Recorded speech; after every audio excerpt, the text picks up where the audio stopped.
Another day, another basketball stories na naman ang pagkukwentuhan natin.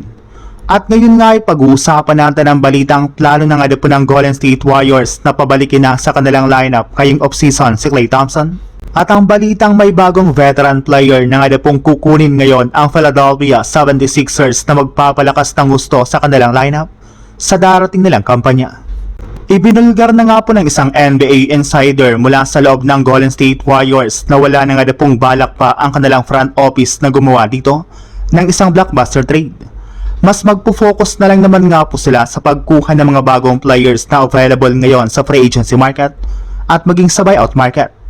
At isa nga po sa mga ina-anticipate nila dito ay ang kanilang dating player na si Klay Thompson na binabalakan ng i-buyout as soon as possible ng Dallas Mavericks. Sinabi na rin naman nga po ni Klay na bukas para naman nga po siyang makipag-reunite sa Warriors at kay Stephen Curry kapag nabigyan siya ng pagkakataon. Kumpara nga po sa ibang mga teams, may mas advantage na rin naman nga po ang GSW sa pagkuha kay Klay since meron nga po silang mga players na pwede itong hikayatin pabalik sa kanilang lineup. Kaya sigurado nga po na ikakatuwa ni Stephen Curry ang ganitong klaseng balita dahil sa wakas ay magkakaroon na nga po siya ng magiging katulong at makatandem sa kanilang kampanya next season, lalong-lalo na pagdating sa scoring. Sa ibang balita naman, matapos lang naman nga pong ibulgar mismo ni Kevin Love na gusto nga po niyang sumali sa Philadelphia 76ers para makasamang muli ang kanyang dating teammate na si LeBron, ay may lumabas na nga pong balita na nakikipag-usap na nga po ang kampo ni Kevin Love sa mismong front office ng 76ers, kaya malaki na nga talaga ang tsansa na mangyari na sa mga susunod na araw ang pagpirma ni Kevin Love sa kanilang team sa lalong madaling panahon.